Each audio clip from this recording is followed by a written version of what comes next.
started. I should say, by the way, of apology that a more honest title would have been Nonlinear Eigenvalue Problems Theory, More Theory, and a Few Hints at Applications, but I figured that would bring fewer people into the room, and seeing the turnout, I think I was right. So let me start off not with nonlinear eigenvalue problems, just with eigenvalue problems, right? Because one of the things that I find, particularly when I'm teaching a class like the numerical analysis class that I'm teaching this time, is most students escape from a first linear algebra class with no notion whatsoever what an eigenvalue is good for, right? So they know that it's lambda usually, typically less spiffy than that. Many of you, I think, recognize where that's from.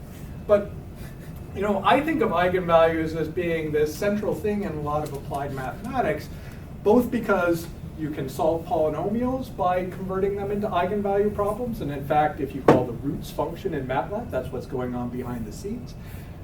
Eigenvalue problems, symmetric eigenvalue problems in particular, are one of the few non-convex optimization problems I know how to solve, and many methods in optimization are based on that connection. You can use eigenvalue problems as the basis of a variety of approximations. This is common in engineering practice, modal approximations. There's connections to special functions, to Fourier analysis, to quadrature rules. But today, and for the rest of the talk, I'm going to be focusing on one connection in particular, which is the connection between eigenvalues and the dynamics of differential equations. So, and this, of course, is not a new connection. In fact, this is the lead-in for most introductions to eigenvalues, the ones that I first saw included. And in fact, the first sentences of Beresford-Parlet's book on the symmetric eigenvalue problem after the various quoted poets and Schrodinger's equation says, vibrations are everywhere and so too are the eigenvalues associated with them. And if you look across most books on eigenvalues, that's how they introduce the subject. So I first learned about eigenvalues at the end of high school, actually. I took an ODE class at the local community college, and I was told, the reason that you care about these things is, look, suppose you've got a system of differential equations, which are going to write as y prime minus ay equals 0, so homogeneous differential equations. I'm going to assume that y has the form e to the lambda t times v, and if I've got a solution of that form, then lambda and v have to satisfy lambda I minus a times v equals 0. And that's an eigenvalue problem, right? AV equals lambda v. And naturally, showing the first stirrings of numerical sense early on, I said, okay, this is great. How do I compute this? And I was told, well, you compute the determinant of this lambda I minus a pencil. That's the characteristic polynomial. Set that equal to 0, find the roots, and you're done, right? And it was a little while later that I learned any better, right? But I did learn better. And I learned better relatively quickly when I started doing numerical things. So it's a little bit difficult to read, but let me point out that the paper that you see a faint photograph of on the left-hand side of the screen is called the Perfidious Polynomial. It's by James Wilkinson from 1984. This was a prize-winning paper. I will read one line from this because I think independent of eigenvalues, it's just too perfect not to share. Starting with the positive integers, which man, with uncharacteristic generosity, ascribes to the Almighty, negative integers were introduced so that the equation x plus p equals 0 has a solution. And then it goes on this way. This is a paper that's worth reading for the quality of the writing alone, as far as I'm concerned. At the start of the second sentence, there's a very telling quotation, which is, the cozy relationship that mathematicians enjoyed with polynomials suffered a severe setback in the early 50s when electronic computers came into general use. Speaking for myself, I regard it as the most traumatic experience in my career as a numerical analyst, right? So what was he talking about?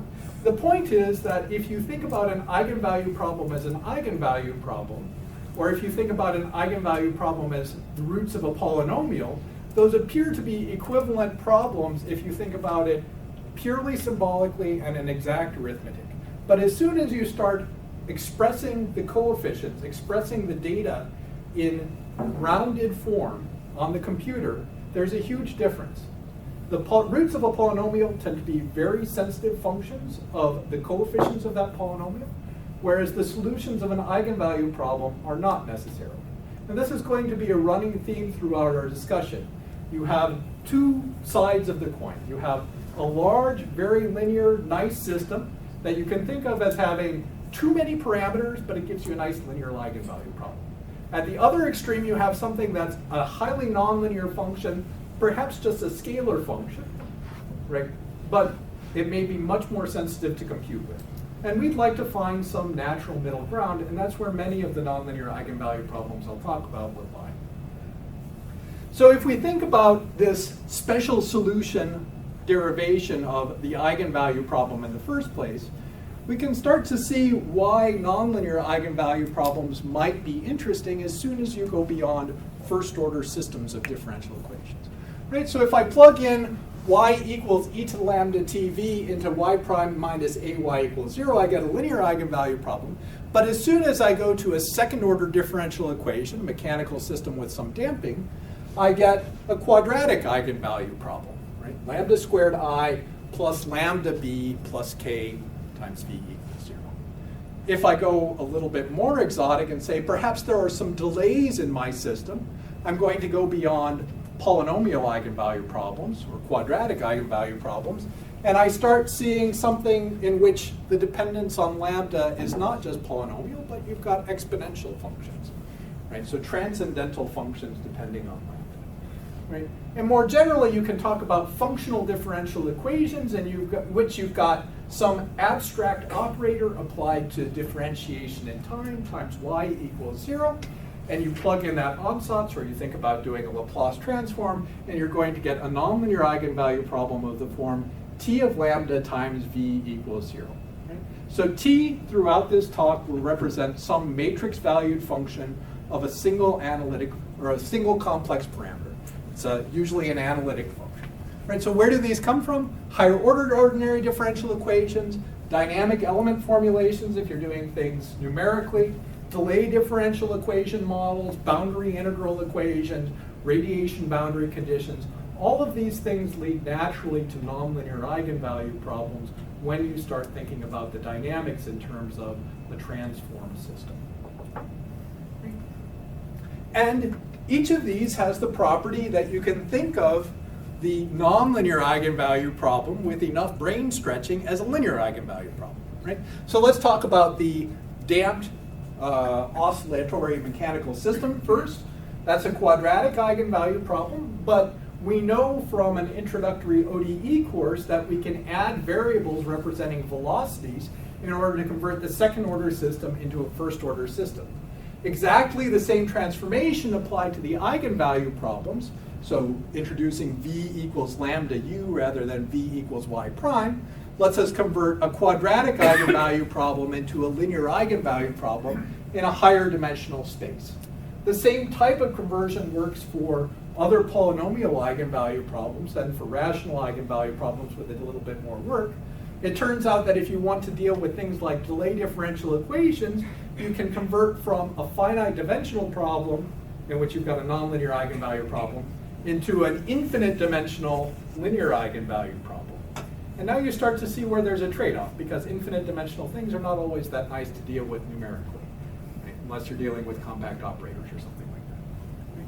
So more variables means more linear. Fewer variables may mean less linear but harder to deal with. And we want to walk that line. Right? So I got into this when I was a graduate student without really knowing that this is the direction I was headed, because I was interested in the losses in damped mechanical systems where the damping came from transfer of energies from some vibrating widget into a large substrate. Right? So these are micro-electromechanical systems. You've got something vibrating at a high frequency. It sits on top of a relatively large substrate. And you want to say things radiate away into the substrate. I don't want to be worried with the details. I'm going to pretend that the substrate is a semi-infinite medium and go semi-analytic with how I model that. Right? So if I think about that in terms of the eigenvalue problem, I can write down a differential equation that exists only on that domain and on the surface separating the widget from the substrate. And this differential equation, when I do a Laplace transform or a Fourier transform, gives me an eigenvalue problem that looks like the ordinary eigenvalue problems that you see with a vibrating system, where you've got mass minus omega squared, or stiffness minus omega squared times mass involved. But now we add a nonlinear term, and in fact a transcendentally nonlinear term, that's associated with the coupling to the substrate. Right? So what have we done? We've introduced this nonlinear thing, and that nonlinear thing lets us get rid of any discretization we might want to have for the substrate. And it turns out that there are things in between where you add some variables associated with the substrate, you've got a larger system, but maybe it's a little bit less nonlinear, which is the realm that I was playing in when I was a graduate student. Now, as time has progressed, people have come to me with other versions of that. This was arguably a successful project, and one of the consequences of it being a successful project is some engineers, without actually understanding what was going on, tried to apply it in situations where it is completely the wrong model. Right? And so what they said to me is, well, it seems to give reasonable answers. And I tore out my hair for a while. And I said, really, I don't care, right? I don't want to have to reason about the details of this substrate model every time you give me a new underlying substrate with different circuitry, or you're operating in a different frequency domain. I want to be able to justify some terrible estimate for what the substrate is doing. Say, that's a good enough estimate to tell me roughly how much damping I'm going to see, and then move on with life. Right? So what I really want is not a very detailed model of the substrate, but some estimate that allows me to localize where my eigenvalues are. Tell me roughly how much damping I have. Okay? So what's the big picture here? The big picture is that we're looking for t of lambda times v equals 0, so places in the complex plane where the matrix T as a function of lambda is singular, and the corresponding singular or null vector. We're going to assume throughout that T is analytic on some simply connected domain omega, and we're also going to assume a regularity condition that the determinant is not uniformly 0. It turns out that if the determinant is uniformly 0, then you have to do some other stuff. The nonlinear spectrum is going to be defined as the set of points in this domain omega where T is singular. So if T of z was a minus zi, this would exactly correspond to the normal notion of eigenvalues in spectrum. And what we want when we analyze this is sometimes qualitative information. We'd like to know, for example, if we're analyzing the stability of a linear system, that there aren't any eigenvalues in the right half plane. Sometimes we want error bounds on computations that we've done. So if we have an estimate of an eigenvalue, we might care about how good that estimate is. And sometimes we want to know, have we actually computed everything that we care about? So in this domain, could there be eigenvalues that exist but we've missed in a numerical computation? Right? And all of these things we're going to deal with the same way. Right? So the usual thing that we're going to do is start with some numerical solver. The solver strategies all have the same flavor if you take off your glasses and squint hard enough, which is you approximate T locally by some linear or rational thing, you solve an approximate problem, and then you repeat until you're happy, right? Which is great, but it doesn't necessarily give you answers everywhere because you're doing this local approximation process, right? So I want to know, how should I choose the solver parameters? What about the global behavior of these iterations? What might I miss? Right? And this is what motivates thinking not just about these local solver strategies and the design of numerical methods, but really about the theory that allows you to say that you've found everything, or you haven't found everything, or you've estimated something to a particular precision. And the way that we're going to build this theory is using the fact that T is assumed to be an analytic function of the parameter.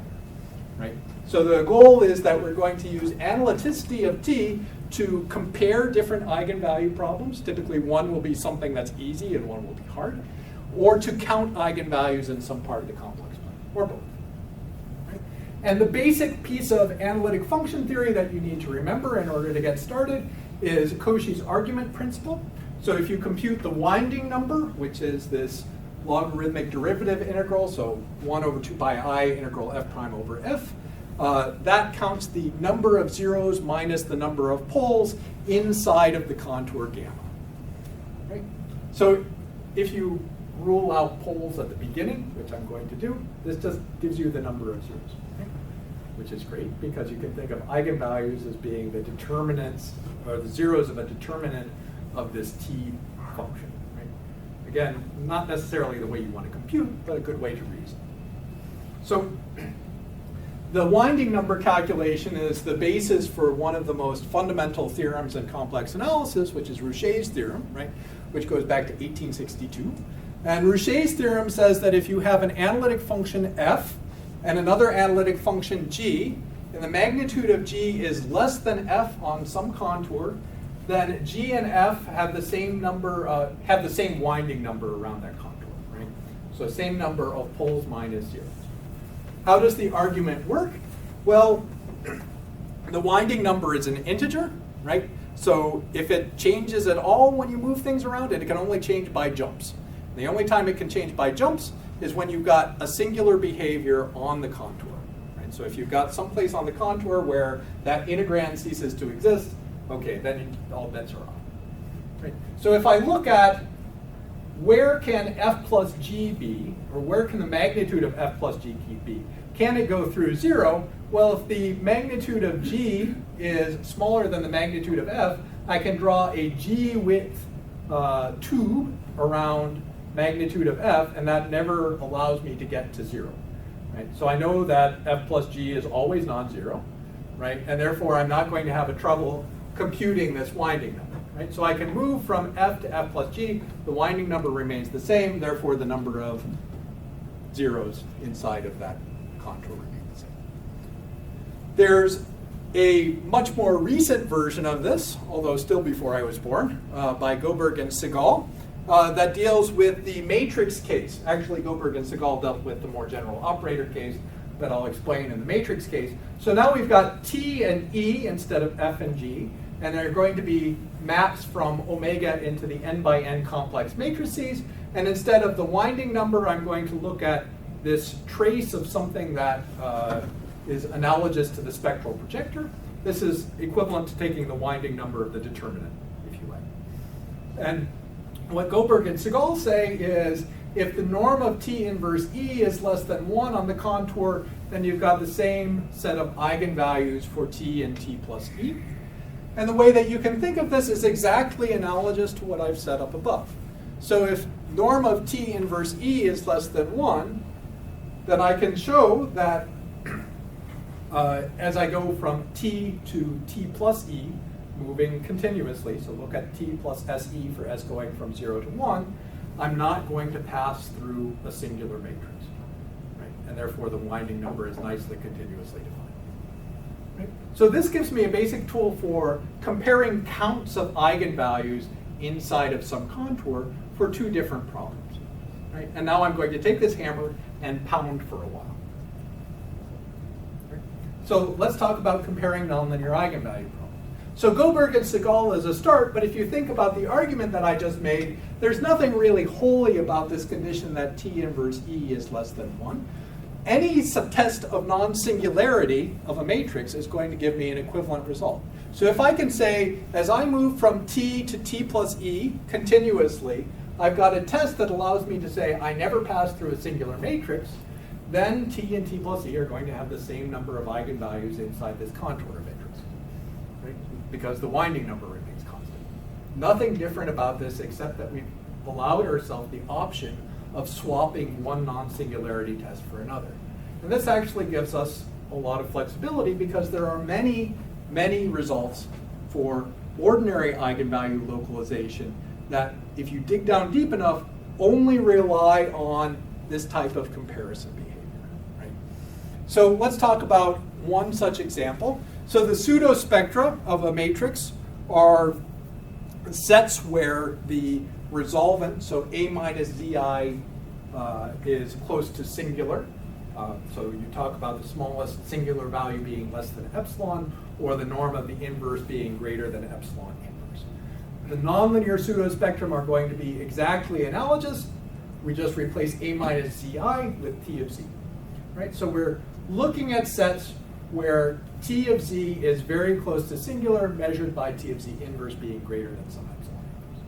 Right? And here are contours for different epsilons of the pseudospectrum. Right? As you let epsilon get bigger and bigger, you get bigger and bigger sets. Okay, so the epsilon pseudospectrum always contains the spectrum. Let's see if we can do something more useful with it. One of the things that we can do is to say, suppose that we've got T, our eigenvalue problem that we want to solve, and T plus E, an eigenvalue problem that we know how to analyze, and we can bound that the norm of E is less than epsilon on some domain. Call it omega sub epsilon. Right? Then inside that domain, we can apply the types of counting results that we talked about a moment ago. Right? So what I know is that the spectra of T plus E inside of omega sub epsilon is going to be a subset of the epsilon pseudospectra inside of that set. Furthermore, if I have a component of the epsilon pseudospectrum that doesn't bump into the edge of this domain where the error is small, then I can say that the number of eigenvalues for T and the number of eigenvalues for T plus E inside that little component are the same. So suddenly I have a really powerful tool that allows me to say, look, if I've got a set of components that lie inside of this region, as long as they're not bumping up against the boundary, I know that I've got the same number of eigenvalues for an approximate problem and the true problem inside of each of those components. And furthermore, I know that I don't have to look outside of the components to find eigenvalues. Anywhere outside of the components, there will be no eigenvalues. Right? Exactly the type of information I was looking for my theory. So when is this most useful? Well, it's really nice if T is linear, right? Because then I can compute everything numerically, but with very well understood tools, right? Even then, this is a little bit expensive to compute. So there are tools for computing pseudospectra, and Nick Trefethen, who used to be here, has worked on these a bunch. But I'd like to look at things that are a little bit cheaper too, right? So what are some cheaper things that I could use? Well, one of the standard ways of doing spectral bounds, if you're doing ordinary eigenvalue problems, is to apply Gershgorin's theorem. Right? So one of the basic theorems. So Gershgorin's theorem says, suppose you take a matrix A and split it into a diagonal part D and an off-diagonal part F. We're going to define a set of disks that are centered at the diagonal elements D, and the radii of these disks are going to be the sum of the magnitudes of the off-diagonal elements in the corresponding row. Or you can do corresponding column, it doesn't really make a difference. Right, so I've shown an example here where you've got 3 Gershorin disks, and the statement is that the number of eigenvalues inside of a connected component where you've got some number of Gershorin disks overlapping is equal to the number of disks. Eigenvalues can only live inside of those Gershorin disks. Actually, that's basically it, right? So here, for example, I've got a component consisting of 2 disks. I know that there are 2 eigenvalues of A inside that component. Here, there's a component consisting of 1 eigenvalue. There's 1 eigenvalue of A in there, and there are no other eigenvalues that live outside of these disks. How do you prove something like this? One way of proving it is to construct exactly the same type of homotopy that we were talking about earlier, going smoothly from the matrix D to the matrix D plus F. Okay, so that was the standard Gershgorin. In fact, it's not difficult to show something that's a little bit stronger, which is F doesn't have to be just the off diagonals. You can include a piece of the diagonal if it's convenient, and the same statement. So this is Gershgorin's circle theorem, but if I'm going to deal with nonlinear eigenvalue problems, I want to go beyond circles. Right? So what are the main pieces of Gershgorin's circle theorem? There's the spectrum lies inside of the disks, and there's this counting result that each time you've got a component consisting of I disks, there's exactly I eigenvalues inside. Okay. If we go to the nonlinear case, what we want to do is to take a diagonal matrix valued function and an off diagonal matrix valued function and express T as the sum of these two. Right? And now we're going to define Gershgorin regions, which are analogous to but not identical to the Gershgorin disks, as being the set of places where the D's are less than or equal to the sum of the F's. Right? Outside of these Gershgorin regions, your matrix T is diagonally dominant, so it can't be singular, so you can't have eigenvalues. Okay, so what do we know about this? Again, we know that the spectrum lies inside of these regions, inside of the union of these regions, and we have a counting result, right? That inside of a bounded connected component that lies strictly inside of your domain omega, you've got the same number of eigenvalues for this diagonal matrix D and for the diagonal matrix T, and each component has at least one eigenvalue. And again, same basic technology, this strict diagonal dominance test, and continuity of the eigenvalues or continuity of the winding number, depending which way you want to do it. Okay. So let's see how this actually works in a practical example. So we'll take a model. There will be 2 of them in my remaining time. And we'll walk through how to apply these results to actually get interesting information about the eigenvalues. So this is the picture that you saw a moment ago, typical pseudospectrum and spectrum. So the dots are the eigenvalues for this problem. The contours are the epsilon pseudospectra. This comes from a delay differential equation. You can guess that from the presence of the e to the c. There's a collection of nonlinear eigenvalue problems that was compiled by a group at Manchester. This is the Hadler problem in that collection. So we've got e to the z minus 1 times b plus z squared times a minus alpha I. That's what we want to be singular. Let me dwell on this for just a moment. So if I think about the matrices one by one, right? I can diagonalize any one of those matrices, or I can diagonalize a pair of matrices given an appropriate transformation. I can't diagonalize all 3 at once. Right? So I really like the idea that I'm going to try to convert things to a diagonal form, but I've got to give up something if I'm doing that. So hold on to that thought for just a moment. Let's see what I can do without doing any transformations. Right? So the Bauer-Fike idea, which is this transformation idea, is we can take the original problem and apply a similarity. So T of z and U transpose TU, where U is non-singular, are going to have the same eigenvalues. And maybe U transpose TU is a little bit easier to deal with. So we can choose U transpose TU to make B and A turn into diagonal matrices, and then we've got this constant stuff out there. Right?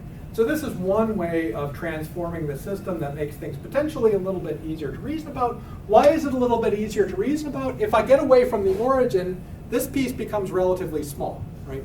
Compared to something that's being scaled up by z squared or by e to the z minus 1. Right? So I might expect that trying to do a Gershgorin type of analysis on this matrix is going to give me useful information once z is far enough from 0.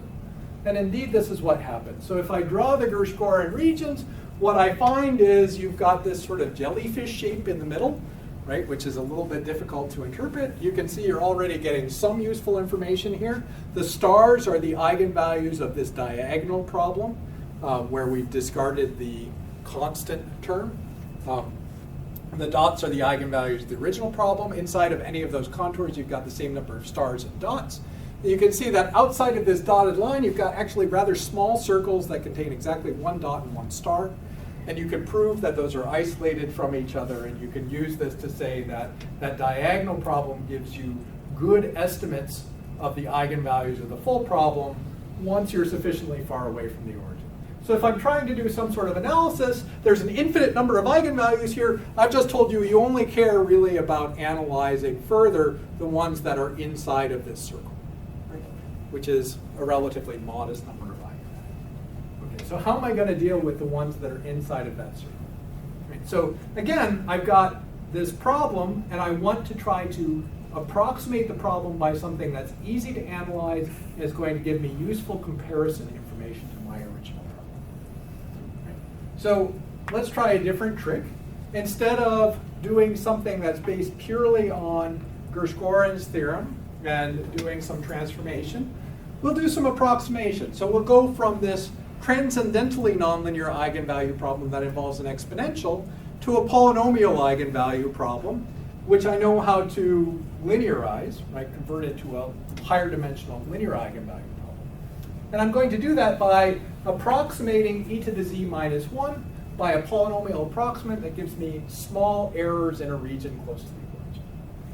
Right? So q of z is my polynomial estimating e to the z minus 1. And now t tilde, the thing that I'm going to compare to t, is going to be q of z b plus z squared a minus alpha I. Right? So t of z is going to be the same as t of z tilde plus a term which is r of z, so that's the error in the approximation of e to the z minus 1 by this polynomial times b. Right? So I've got exactly the form I want. T is equal to something easy to analyze, that's my t tilde, plus something that I can bound over part of the complex plane. Right? Okay, let's linearize everything and do some transformations. And what we're going to get is, here's the spectrum of t tilde, right? You can tell that the spectrum of t tilde looks very much like the spectrum that we saw before, except when you start getting out here, things look a little bit fishy, right? If we set epsilon equal to 10 to the minus 10th and apply our Gershgorin type bounds before, we find that this is our region where the error in the approximation of the hard nonlinear eigenvalue problem by the simple nonlinear eigenvalue problem is less than 10 to the minus 10th. And inside of that, we've got these extremely tight Gershgorin circles that tell us that for each eigenvalue of our hard problem, we have a very good estimate from the easy problem. Right? Now, that leaves off a lot of things that you might expect that we've actually computed reasonably well, so let's let epsilon get a little bit bigger. If I let epsilon get up to 0.1, now I've got a much larger region where the approximation is that good, right? But you notice that my circles are starting to get bigger too. Right? So at this point, I can tell you the eigenvalue here for your easy problem is a good approximation to some eigenvalue for your hard problem. I can give you some bound, right? The bound isn't as good as for the ones that are very close to the real axis. Okay, this sounds like a good strategy. Let's let epsilon get even bigger. So as epsilon gets bigger and bigger, at some point something has to give, right? And indeed it does. So what happens is that these Gershgorin disks start to get bigger and bigger with epsilon, even as the domain in omega sub epsilon gets bigger. And remember when I was talking about comparing two problems, I said, as long as your connected component doesn't run into the boundary of the domain, right? So when I set epsilon equal to 1.6, I've got a result that allows me to say basically nothing about anything in the region out here, because all of these circles intersect the boundary of this domain where I've got a good approximation. Right? But I can say that this stuff is actually all reasonably approximated, and I get that those eigenvalues, which are the last ones that I really trust very well, are also genuine approximations of an eigenvalue of the hard nonlinear problem.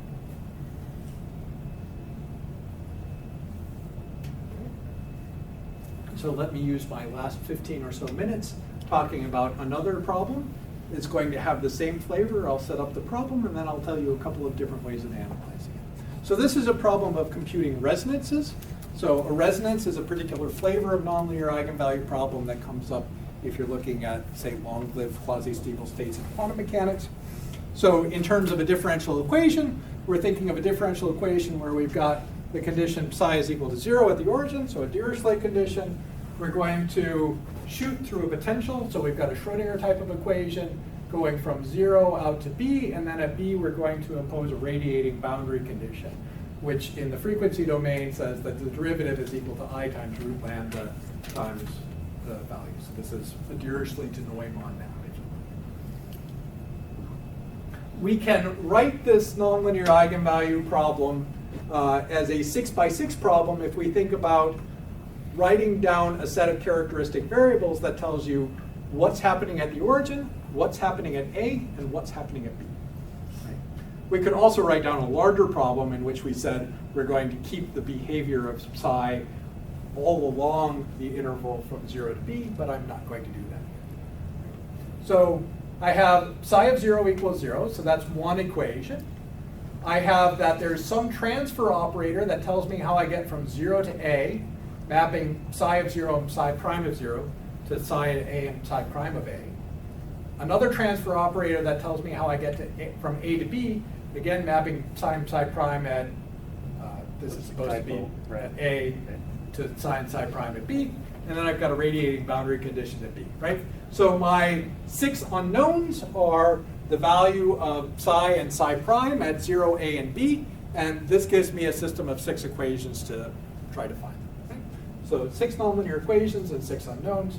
Everything depends nonlinearly on the parameter lambda. Okay? So what do those transfer operators actually look like? This looks like, I see Charlie came into the room, so Charlie's favorite thing, the matrix exponential, which I'm going to compute in one of his dubious ways eventually. So if I convert to first order form, I say we're shooting from one point to another, so we're solving a first order system of differential equations, constant coefficient. I can do that by a matrix exponential. So these transfer operators look like exponential times of something that depends on the length of the region times this matrix in which the parameter lambda appears. Okay? And so my 6-dimensional nonlinear eigenvalue problem now looks like, if I say U is psi and psi prime at some point, transfer operator at 0 to A applied to 0 minus the behavior at A is equal to 0. Similarly, if I shoot from A to B, I get from A to B. And then I apply the boundary conditions at the bottom. The first boundary condition telling me just that I've got a Dirichlet condition at the origin, and the second one gives me that Dirichlet to Neumann map, which notice includes the square root of lambda. Okay? So where is this nonlinear? This is nonlinear inside of that matrix exponential, so both of those transfer operators, and is nonlinear in the square root of lambda. Right? And fairly nastily nonlinear. Right? We've got a square root in there, we've got exponentials, so we've got things with branch cuts, we've got things that are transcendental. This is not necessarily something that looks nice. So what I need in order to apply the techniques that I was just describing is some reference problem that's a little bit easier to analyze that I can compare to. Right? So a natural thing to do is to say, well, gee, if I'm trying to solve this numerically, I'm not actually going to compute the matrix exponential symbolically, I'm going to apply a numerical method. Right? For example, discretizing the differential equation. And similarly, I can write down some rational approximation for the square root function. And what I'm going to do now is to take that information and build a much larger eigenvalue problem that I can then compare to this small eigenvalue. So how do I compare big to little?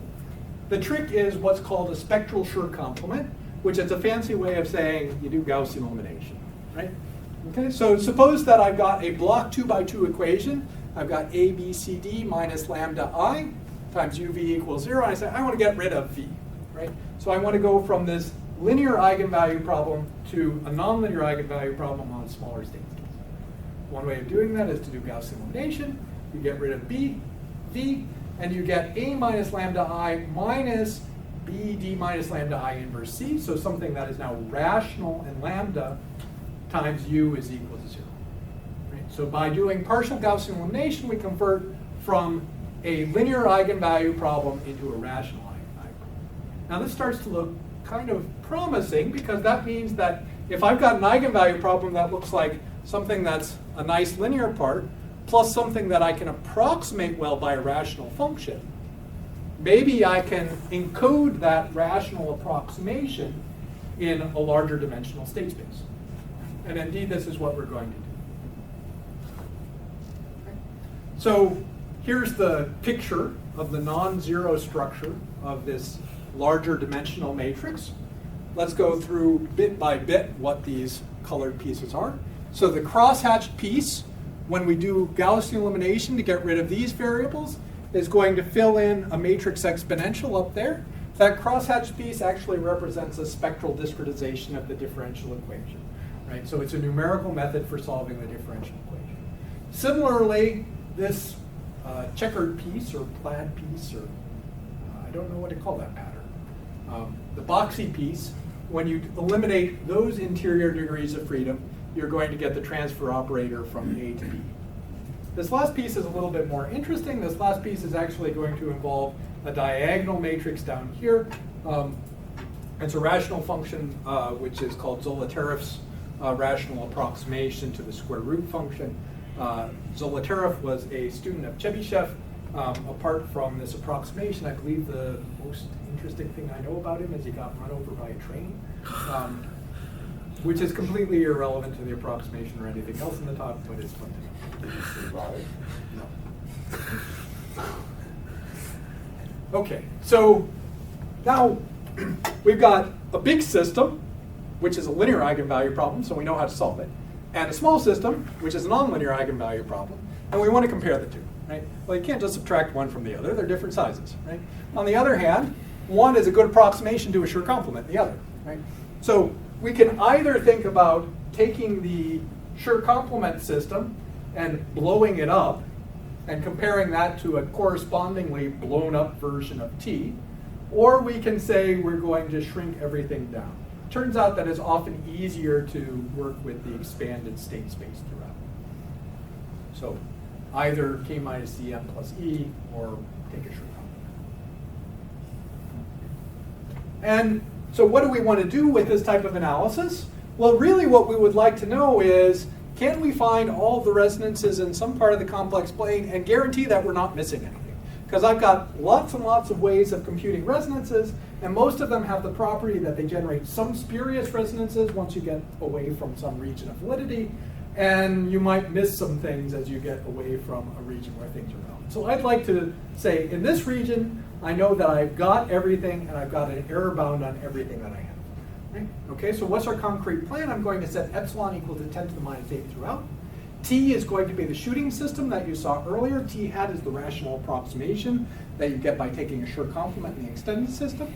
What I'm going to do is find a region where my error between the two is small, right? The boundary of that region is going to be D. So D is inside of this omega sub epsilon.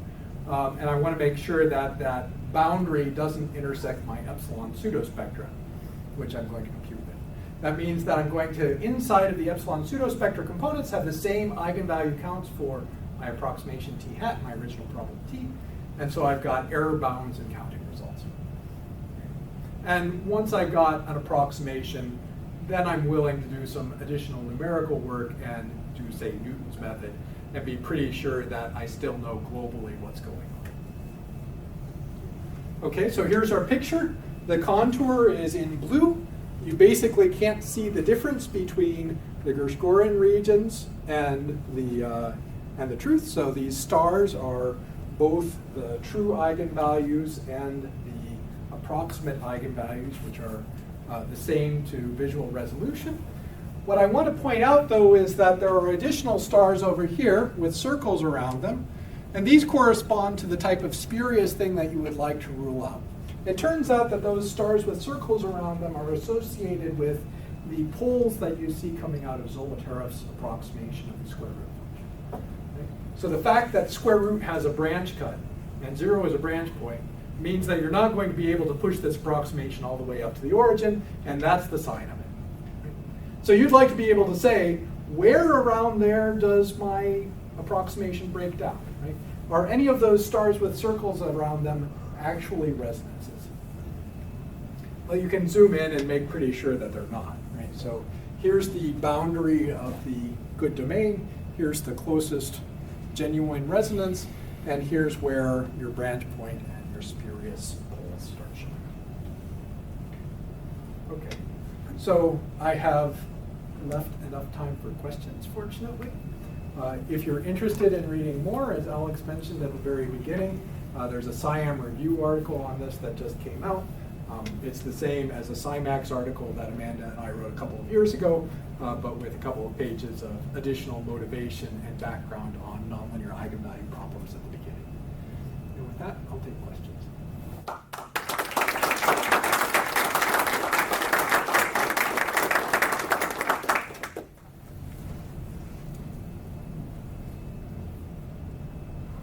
Or stare at you in awkward silence, whichever you prefer.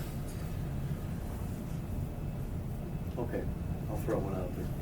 When I hear nonlinear eigenvalue problem, I think of nonlinearity in the eigenvector. What about those? So those I don't have a good story on. Okay. That's or God forbid, nonlinear in both. Nonlinear in both. I mean, I've thought about those because I've done some numerical bifurcation analysis stuff in the past, but the techniques that I'm using here, I don't know how to apply as well. Is the Goldberg theorem, do you prove that with the Brouwer degree? No, the Goldberg-Segal theorem is actually proved with exactly the same winding number. Well, that is the Broward degree. Yes. It's a special case of the, you don't need analyticity. Anyway. Yeah, but they assume analyticity. Okay. Yeah, I actually learned about the Goldberg-Segal theorem after proving the finite dimensional case of this. So I proved it, and then I thought, this seems too good to be not known already. And then I knew enough to do the Yeah, literature. but analyticity is beautiful because you get curves. Yeah. Alex. So what's your take-home message for people who find nonlinear eigenvalue problems in their work? Think before solving. But it's a reasonable thing to solve, right? So it's harder than a linear eigenvalue problem. And you should not say, smaller and more nonlinear is necessarily easier across the board, right? But you shouldn't run away from it either. I was a little struck by your treatment of the square well potential in the Schrodinger equation and the Schrodinger equation case. And this could just be naive confusion, but my recollection from quantum mechanics courses was that it was not that hard. So the serious question is, what is it? Were we just getting the leading behavior, and you're now able to completely characterize? So I guess the thing to notice is that this is not a semi-classical approximation, right? So this is low energy with a finite size barrier.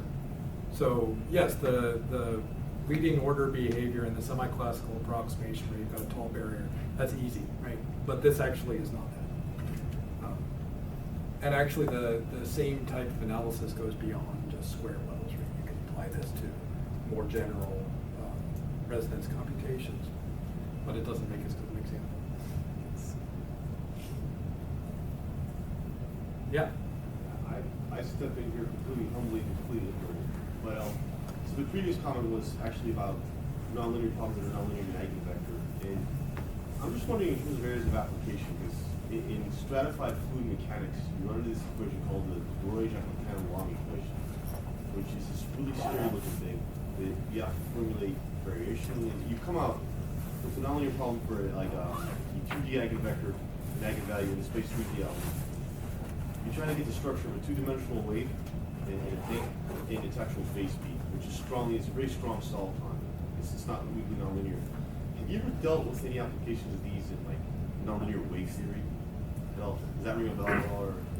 Or not in fluids yes. in general. Nonlinear waves. Yeah, so mostly in 1D, because you can set up these the same type of behavior that you get for the resonance problem, where you say I've got some notion of what the tail behavior ought to be, or the behavior going off to infinity, and then I've got a region where I have to numerically or semi-analytically solve things.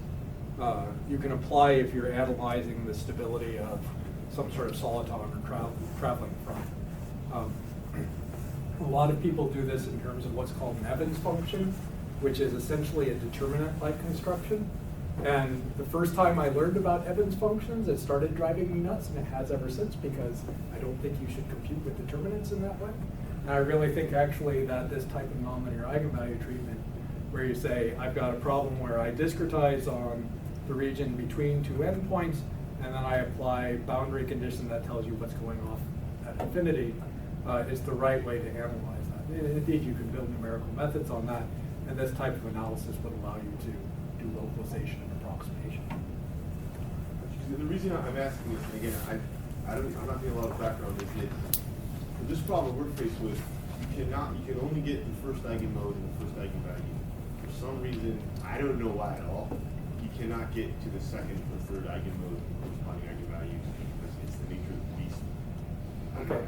I I don't know the equation that you're Yeah, talking that's about, true. so I don't have anything intelligent to say, but we should talk offline. Okay, cool. Thanks.